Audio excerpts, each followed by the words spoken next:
Ulo. All aware of. But I think the prognosis is given enough time, we will be able to recover and rebound from that. So in regards to that, and I guess this is not a direct answer to your question. We're seeing it rin. The stock exchange, I understand, reached a new high. The last time we did that was, if I'm not mistaken, my mother's time in lower 1987. Sort of the trust and confidence in imposing our current administration. And the directions primarily of the economic team. So, sir, you're confident na by the third quarter, maganda pa rin yung pag-work? Well, nasa ano na tayo, third quarter, ay tama, patapos na ng third quarter and we're seeing all of these figures. So, in the past few days, and we're going to do everything possible to keep on going down. Of course, there will be times that there will be corrections. So, yung mga profit take na lahat. Pero, kung talagang tingin sa atin in one of the new emerging markets na talagang best performing, okay, this will probably continue, assuming factors around the world continue what's happening. Like yung return sa America and their banks, medyo not as good as what they can expect from us. Therefore, they go to us in the expectations that they make a lot more. Sir, going back to the demonstration, are you satisfied with what you see? Yes, I think you've seen how capable our people are. But also, you get to, I'll be getting a lot of wish lists. Yesterday from the South, today from the Navy, later I guess from the Army.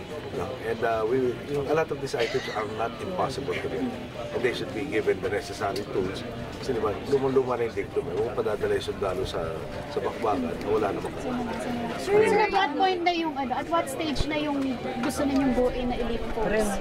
No, the forces are there. It's really a question of merging in a sense, operationally, the organizations. Siyempre, the AFP and the PNP have to be distinct. The PNP has to be civilian and character, etc.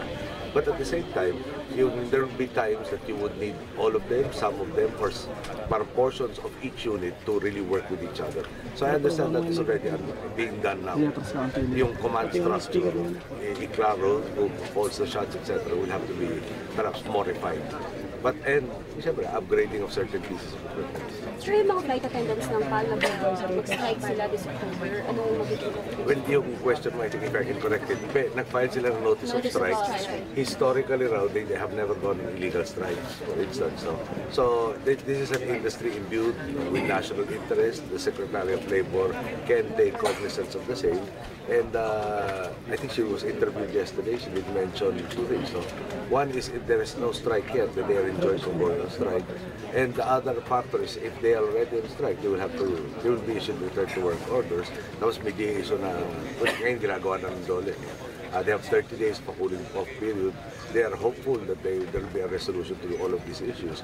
And I've instructed the DOTC, the Executive Secretary, and Labor, to get half bit in the picture and to continue being in the picture to get both sides to an agreement.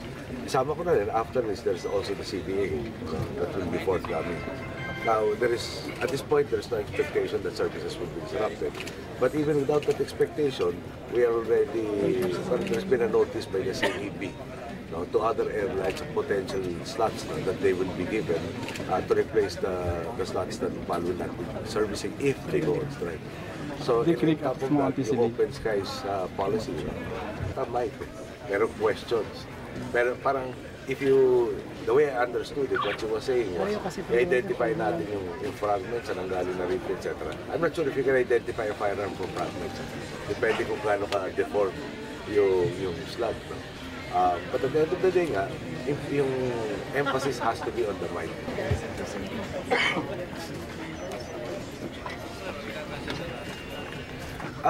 Kaibigan ko siya. Siguro gusto rin niyang tulungan ako dito.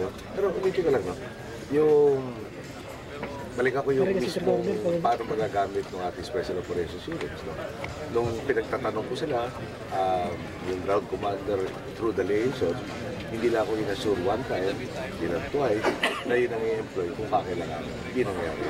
So, kailangan kong hanapin kung bakit nangyari na yung kinomit ay hindi nangyari. At bakit naisip itong pwedeng suwayin o gusto naman ako dito. At ano ba kailangan pa safeguards para hindi mangyari yan. So,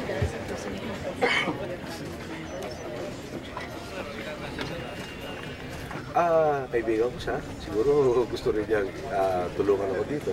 Pero ulit ka lang, yung balik ako yung mismo paano magagamit ng ating Special Operations Units. No? Nung pinagtatanong ko sila, yung ground commander through the liaison, hindi lang ako inasure one time, hindi lang twice, na yun ang i-employ kung kakailangan. Hindi nangyari yun. So, siyempre kailangan kong hanapin kung bakit nangyari na yung kinomit ay hindi nangyari. At bakit naisip itong pwedeng suwayin o gusto naman ng chief. At ano ba kailangan pa safeguards para hindi mangyari yan. So,